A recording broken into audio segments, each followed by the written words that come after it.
कि संगीत मोक्ष की सीढ़ी है। संगीत मोक्ष की सीढ़ी है। मोक्ष की सीढ़ी है, क्योंकि जब आप संगीत साधना करते हैं तो आप ओम साधना करते हैं, और जब आप ओम साधना करते हैं तो आपकी आत्मा उस परमात्मा में लीन हो जाती है। हमारे सभी देवता मंत्रों के ही अधीन हैं, और सभी मंत्रों के बेस में स्वर है। मुझे ऐसा लगता है कि जिस व्यक्ति को स्वरों से प्यार है या संगीत से प्यार है, शायद उसकी जिंदगी में डिप्रेशन जैसी कोई चीज तो होती ही नहीं होगी। बिल्कुल बिल्कुल।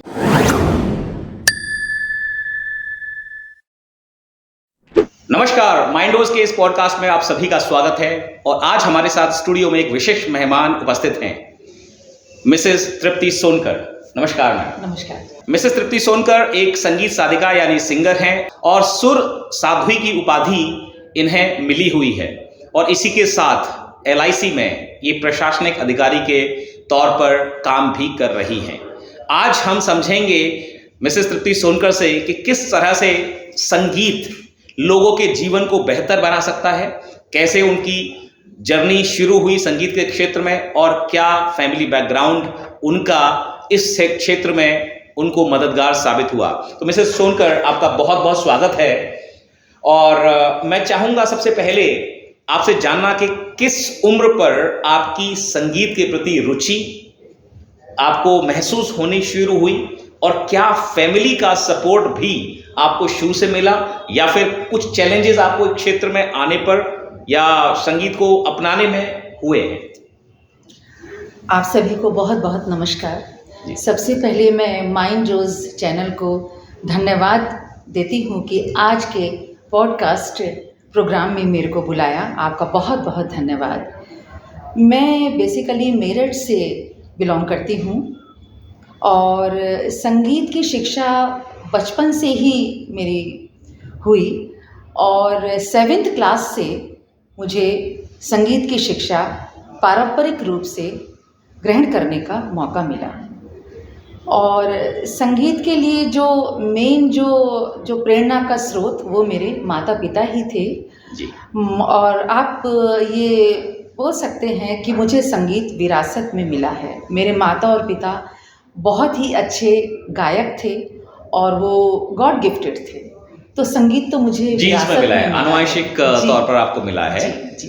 तो बहुत बढ़िया। और अभी जैसे आपने प्रोफेशनली कब और किन किन जॉनर्स में आप संगीत में अपनी जो है गीत गाती हैं या प्रोग्राम करती हैं, वो जरा प्लीज़ हमें बताएं। जैसा कि मैंने बताया कि मुझे शास्त्रीय संगीत की शिक्षा बचपन से ही मिली जी, तो सभी तरह के जॉनर के गाने शुरू से ही गाने का मौका मिला, और मंच प्रदर्शन का बहुत मौका मिला, और स्कूल और कॉलेजेस में भी बहुत मंच पर समझे कार्यक्रम दिए। तो ये एक माँ सरस्वती का विशेष आशीर्वाद रहा कि शुरू से ही मंच पर हमें गाने का मौका मिला, अभिनय का भी मौका मिला, और बस ये संगीत की जर्नी है जो कि मेरी मतलब चल रही है अब भी।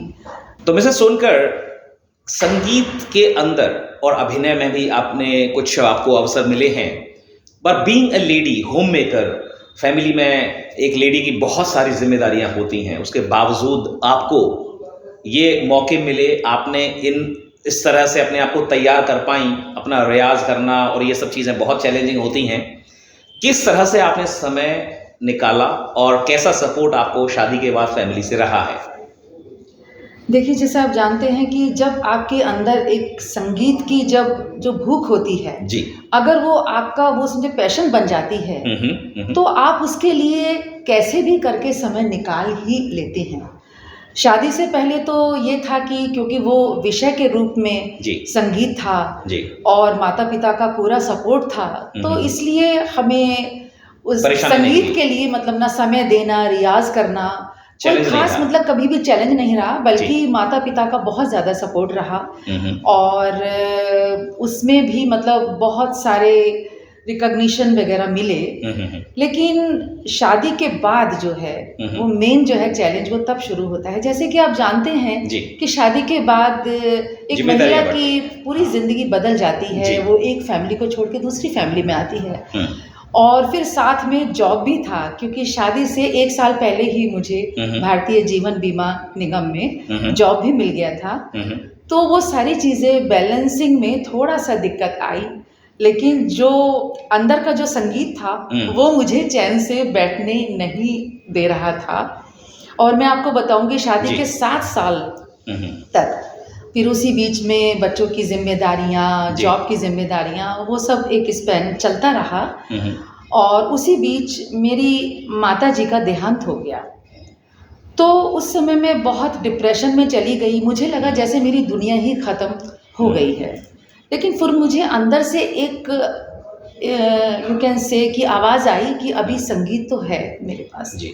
और मैंने फिर से वो संगीत की यात्रा शुरू करी, रियाज शुरू किया। और हम उस समय दादरी में थे, गाज़ियाबाद से आगे एक जगह है जहाँ पे मेरी शादी हुई है। तो वहाँ भारत विकास परिषद के एक कार्यक्रम में मुझे गाने का मौका मिला। और जब 7 साल बाद मैंने फिर से मंच पे गाना शुरू किया, और वो दिन है और आज का दिन है। फिर उसके बाद भारत विकास परिषद, रोटरी क्लब, लॉयंस क्लब, वरिष्ठ नागरिक सेवा समिति, उन सभी के कार्यक्रम में मुझे बुलाया गया और वो मेरी जर्नी शुरू हो गई।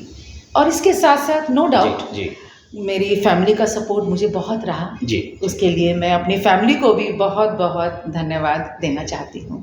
बेहतरीन बेहतरीन। मेरा अगला सवाल आपसे ये है कि संगीत मनुष्य जाति का एक बहुत बड़ा वरदान ईश्वर को मनुष्य जाति को मिला हुआ है ईश्वर का।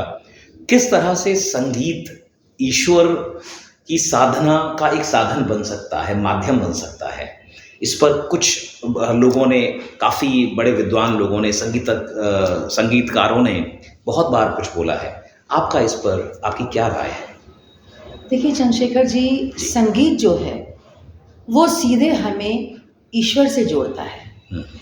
और संगीत जो है वो हमारी आत्मा की भाषा है, जो 7 स्वरों के बारे में बोला जाता है। जी। क्योंकि आप जैसे जानते हैं कि हमारी वर्णमाला में आ आ ई ई उ उ ए ए जी, इनको बोलते हैं स्वर, और क ख ग इनको बोलते हैं व्यंजन। यस। जब हम आ ई ई उ उ ये जितने भी स्वर हैं, जब हम इनको मिला देते हैं तो बनता है ओम। और वो जो ओम है वही हमारी आत्मा की भाषा भी है, और वो सभी की आत्मा में इनबिल्ट है। बिकॉज़ परमात्मा का ही अंश हम लोगों के अंदर आत्मा के रूप। और परमात्मा का एक दूसरा नाम भी है जिसे कहते हैं ईश्वर। ई धन स्वर। जो स्वर है वही ईश्वर है, और जो ईश्वर है वही स्वर है। वाह! तभी ये भी कहा गया है कि संगीत मोक्ष की सीढ़ी है।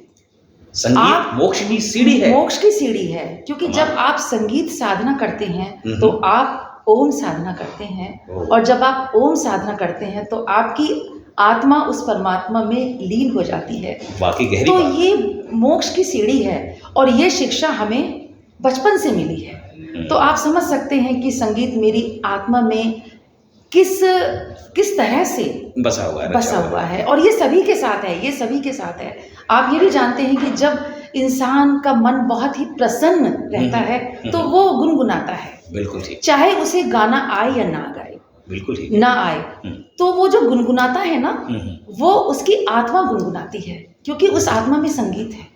बहुत गहरी बात बताई है आपने। संगीत है ये वाकई में मुझे भी नहीं पता था, और मैं समझता हूँ कि हमारे बहुत सारे दर्शकों को शायद ये बात पता नहीं होगी, जितनी गहराई से मिसेस तृप्ति सोनकर ने संगीत को ईश्वर से जोड़कर बताया है।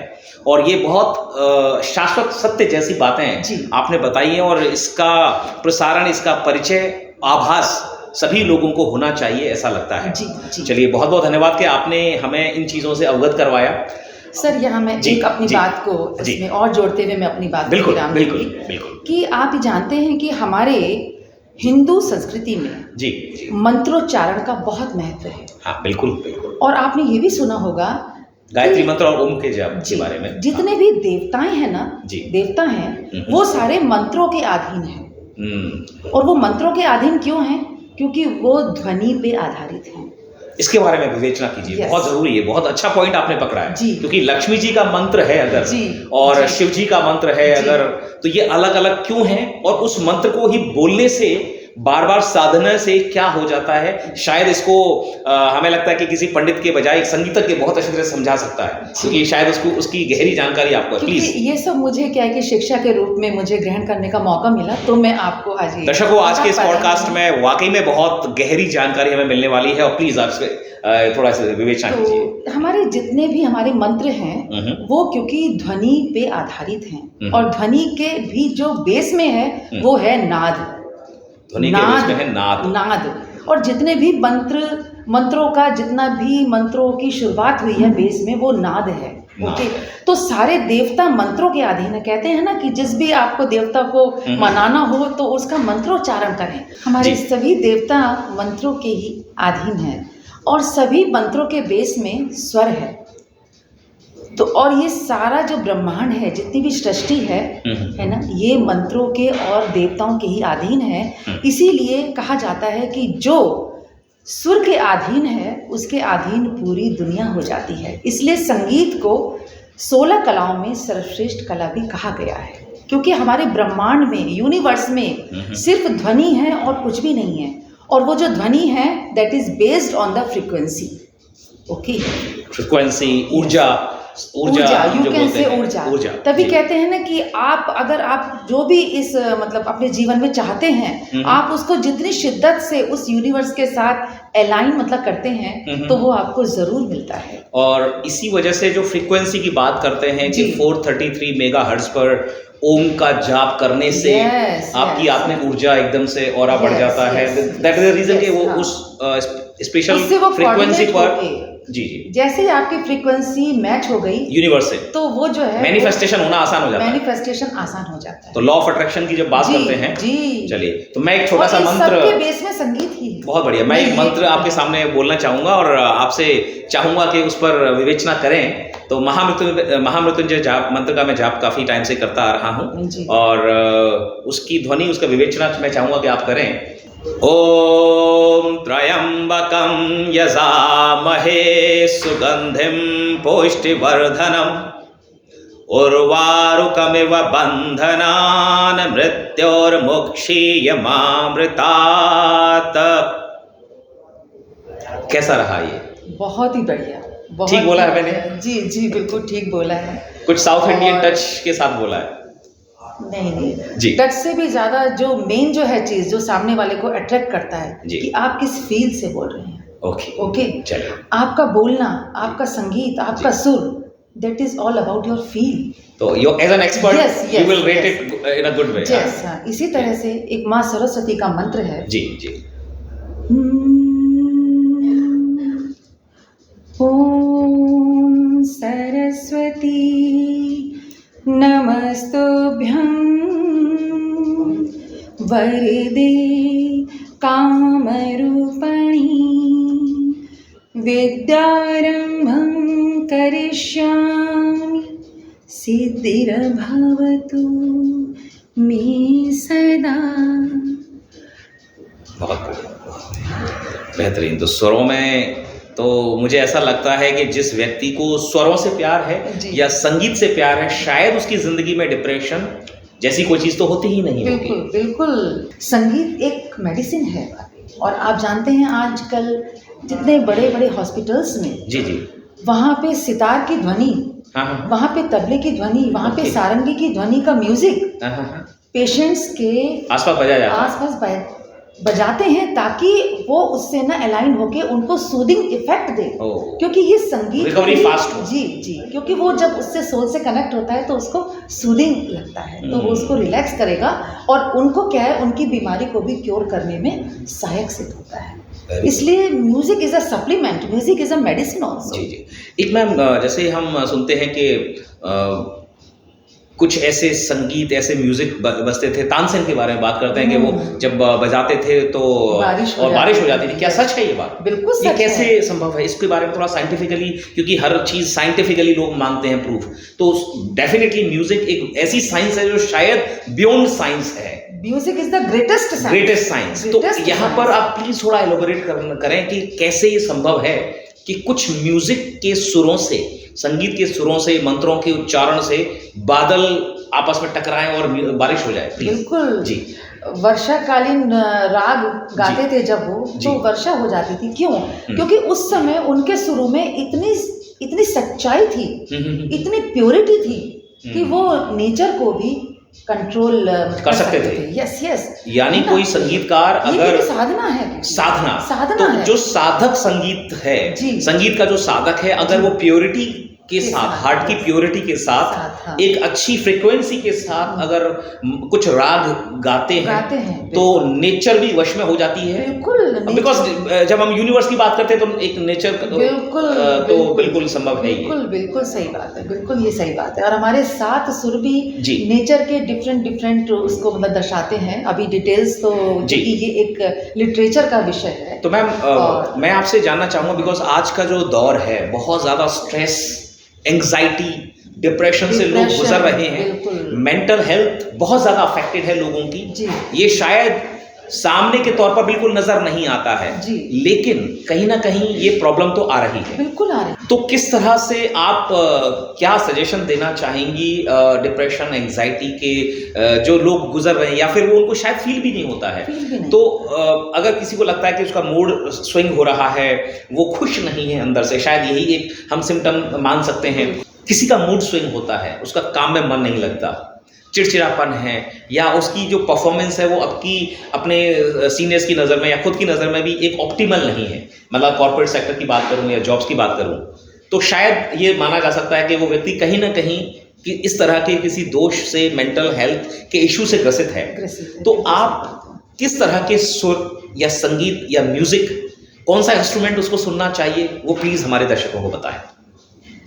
इसमें मैं आपसे पीक परफॉर्मेंस के म्यूजिक की बात कर रहा हूँ एक तरह से। जी, यही कहूँगी कि जब आपका मूड स्विंग हो, आपको डिप्रेस फील हो, या आपका किसी चीज़ में मन ना लगे, जी, तो आप सिंपल मतलब कुछ भी मत करो, अपने घर में मोबाइल पे बड़ी स्क्रीन पे, आजकल तो यूट्यूब पे सब कुछ, बिल्कुल हाँ, ओम ध्वनि आप ना चला दीजिए। ओके, ओम की ध्वनि वो घर में आपके चलती रहनी चाहिए जी। और अगर मॉर्निंग का समय तो बहुत अच्छा है, आप देखिए, आप उसे कंटिन्यू करें 15-20 दिन में जी। आपको बहुत रिलैक्स फील होगा, घर का माहौल बदल जाएगा।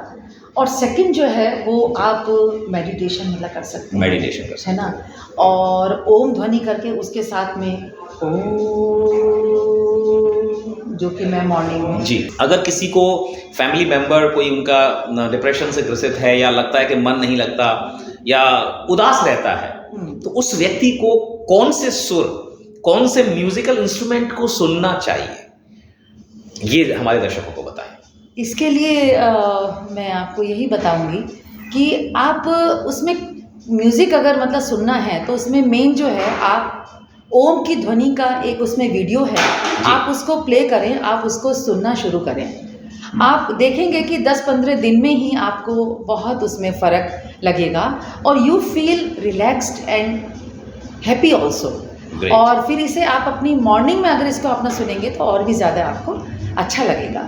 और मैं ये नहीं कहती कि आपको सारा दिन सुनना है, सिर्फ मॉर्निंग का समय एक ऐसा होता है कि जब आप नींद से उठते हैं, उस समय आपका जो है फ्रेशनेस का जो लेवल होता है वो बहुत ज़्यादा होता है। तो जब आप जो भी उसको सुनेंगे वो आपके थ्रू आउट डे काम करेगा, वो एनर्जी आप कैरी करेंगे, आपका माइंड कैरी करेगा जी। और उसमें सितार का भी म्यूजिक है, उसमें सारंगी का भी म्यूजिक है, तो जो भी इंस्ट्रूमेंट आपको पसंद है सुनना, आप वो सुन सकते हैं। सो मेरा अगला सवाल मैम आपसे ये है, जो मैं अभी तक के कन्वर्सेशन से समझ पाया हूँ, संगीत शायद एक ऐसी चीज है जो हमारी मन, शरीर और आत्मा तीनों को छूती है। Yes, definitely. क्योंकि आपने बताया कि म्यूजिक को आजकल हॉस्पिटल्स में पेशेंट्स की हीलिंग और रिकवरी को फास्ट करने के लिए यूज किया जा रहा है जी। और कहीं ना कहीं मन को तो, चित्त को तो शांत करता ही है म्यूजिक जी। और आत्मा के लेवल पर आपने बताया कि परमात्मा की या यूनिवर्स की ध्वनि है। और क्योंकि हमारी आत्मा ही गुनगुनाती है जब हम खुश होते हैं, तो इट मीन्स ये हो गया कि संगीत ही, और जहां तक मैं समझ पाया आपने कहा कि 16 कलाओं में सबसे सर्वश्रेष्ठ जो कला है वो संगीत ही है। इसका मतलब जो व्यक्ति संगीत से अनछुआ है या जिसका जीवन अनछुआ है या संगीत उसके जीवन में रोजमर्रा के रूप में वो काम में नहीं लेता, वो अधूरा, कहीं ना कहीं खिन्नता या मन में कुछ ना कुछ उसके अधूरा सा रहता है। खिन्नता इसीलिए है क्योंकि वो संगीत से दूर है। ओहो, तो संगीत का इतना महत्व है। इतना महत्व है सर। यस, बिल्कुल बिल्कुल चंद्रशेखर जी, आपने बिल्कुल सही कहा जी। कि संगीत से अगर कोई व्यक्ति दूर है या उसके जीवन में संगीत नहीं है तो वो व्यक्ति ज़्यादा परेशान होगा, खिन्न होगा। इसलिए मैं आप सभी से कहूँगी कि किसी भी रूप में आप अपने जीवन में संगीत को ज़रूर अपनाएं, क्योंकि ये आपके जीवन को और ज़्यादा खुशहाल बना सकता है। और इसमें एक चीज़ मैं और कहूँगी कि 16 कलाओं में तो संगीत सर्वश्रेष्ठ है, लेकिन ऐसा नहीं है। 16 कलाएँ जो हैं कि किसी को चित्रकारी का शौक़ है, किसी को रीडिंग का, किसी को कुछ और चीज़ का। आपका लाइफ में जो भी पैशन है, जो भी आपकी हॉबी है, आप उसको अपने जीवन में कंटिन्यू रखें। बहुत ज़्यादा मात्रा में भी नहीं तो, लेकिन थोड़ी मात्रा में। जब आप अपने पैशन को जीवन में अपनाते हैं, कंटिन्यू करते हैं with your job, your business and whatever you are doing in your life to earn the money, आप अपनी हॉबी को जितना मेंटेन अपने जीवन में रखेंगे उतनी आपकी लाइफ में खुशहाली आएगी। You will be more healthy and happy also. बिल्कुल, आपने बहुत सही बात कही है। बिकॉज इकिगाई जो बहुत फेमस बुक है, बेस्ट सेलिंग बुक है, जो जापानीज और अमेरिकन ऑथर्स ने मिलकर लिखी है, वहाँ पे पैशन की बात कही गई है कि अगर अपने पैशन को फॉलो कर सकते हैं, जो भी पैशन हो सकता है, कोई जरूरी कुछ भी काम जो आपको अच्छा लगता है, जो खुशी देता है, उसको थोड़ा सा जरूर अपनी जिंदगी में, अपनी डेली रूटीन में हमें जगह देनी जरूरी चाहिए। और मेरा अगला सवाल मैम, क्योंकि संगीत की बात हो रही है तो हम चाहेंगे कुछ गाने, कुछ गीत आप गुनगुनाएं अलग अलग भाषाओं में। बिकॉज आपने कहा कि पंजाबी में भी आप गा सकती हैं, हिंदी में भी, और कुछ राग, ठुमरी, ये सब प्लीज हमारे दर्शकों के लिए जी जरूर, कुछ हो जाए जरूर। तो मैं आपको रंगी सारी गुलाबी चुनरिया रे, मोहि मारे नजरिया सावरिया रे, मोहि मारे नजरिया सावरिया रे। जाओ जी जाओ, करो ना यूं बतियाँ, जाओ जी जाओ, करो ना यूं बतियाँ, अभी बाली है हमरी उमरिया रे, मोहि मारे नजरिया सावरिया रे, मोहि मारे नजरिया सावरिया रे। ये आपने बोला रसिया की ठुमरिया, कुछ क्या बोलते हैं इसको? ठुमरी। ये ठुमरी है जी। Okay, great. कुछ पंजाबी में सुनाना चाहेंगी आप? पंजाबी में एक बहुत ही फेमस वो है जी जी। काला शा काला, काला शा काला, हो मेरा काला है दिलदार, गोरिया नू दफा करो, हो मैं आप दिले दी तार, गोरिया नू दफा करो, हो गोरिया नू दफा करो, गोरिया नू दफा करो। काला शा काला, हो मेरा काला है सरदार, गोरिया नू दफा करो। अरे ससड़ी दे पंज पुत्र दो, ए भी दो शराबी, ससड़ी दे पंज पुत्र दो, ए भी दो शराबी। अरे जेड़ा मेरे हाण दा ओ खिलिया फूल गुलाबी, काला शा काला, हो काला शा काला, हो मेरा काला है सरदार, गोरिया नू दफा करो। बेहतरीन, गोरिया नू दफा करो। बेहतरीन बेहतरीन। तो अभी ऐसा एहसास हुआ मुझे जब मैं आपको सुन रहा था कि उषा उत्तुप जी आ गई हैं हमारे शो में, हमारे स्टूडियो में। और मैं ये और जानना चाहूँगा कि और किन किन भाषाओं में आप बड़ी एक्सपर्टीज के साथ आप गा सकती हैं? भोजपुरी जी गाती हूँ मैं। जी, भोजपुरी गाती हैं जी। कुछ हो जाए भोजपुरी में? हाँ बिल्कुल, प्लीज प्लीज।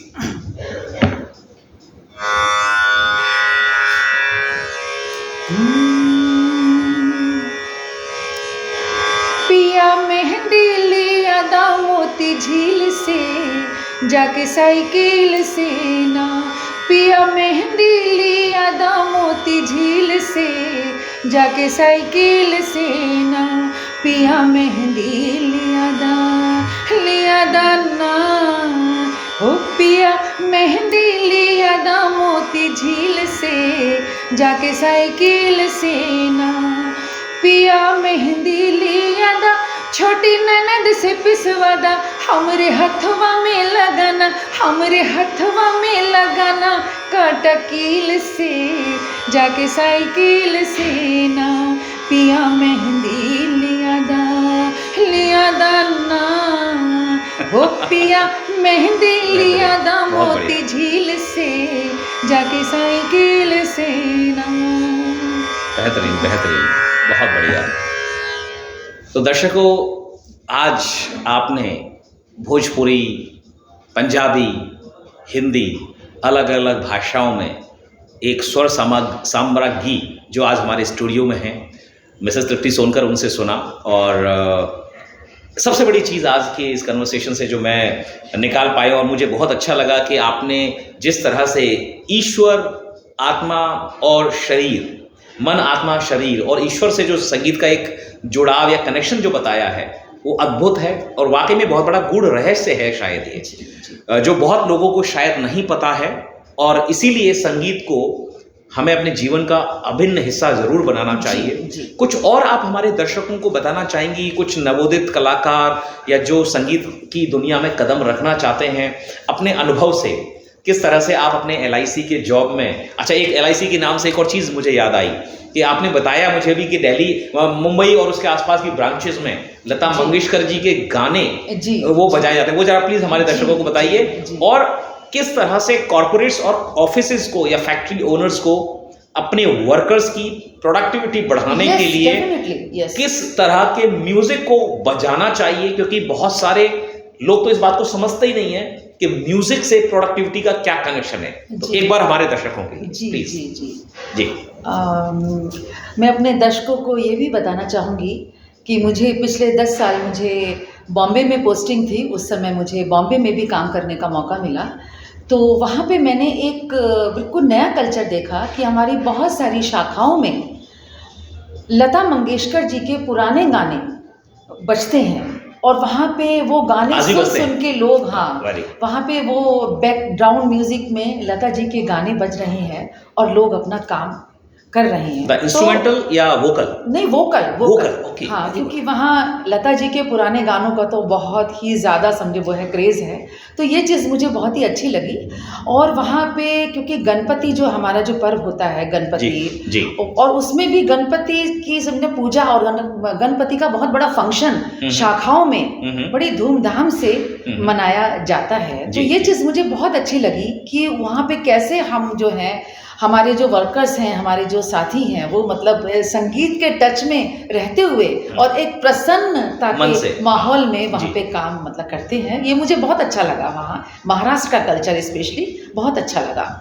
और नो डाउट बहुत सारी जो कंपनीज़ हैं, जाके क्या बोलते हैं, प्राइवेट जो कंपनीज़ हैं और जो बहुत सारे हमारे कॉर्पोरेट्स ऑफिसेज हैं, तो वहाँ पे भी ये मेरा एक केवल सजेशन है कि वो लोग अपने एम्प्लॉयज़ की प्रोडक्टिविटी को बढ़ाने के लिए और उनकी फिजिकल एंड मेंटल हेल्थ को अच्छा बनाने के लिए आप किसी भी रूप में वहाँ के एनवायरनमेंट को जितना चेयरफुल बनाएंगे उतना आपके एम्प्लॉयज़ खुश होंगे।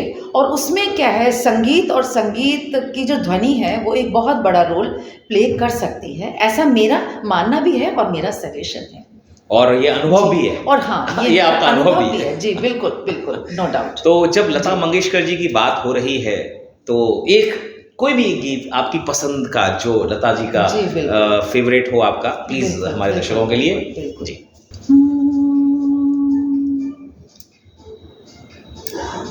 वो दिल कहाँ से लाऊं तेरी याद जो भुला दे, मुझे याद आने वाले कोई रास्ता बता दे, वो दिल कहाँ से लाऊं तेरी याद जो भुला दे।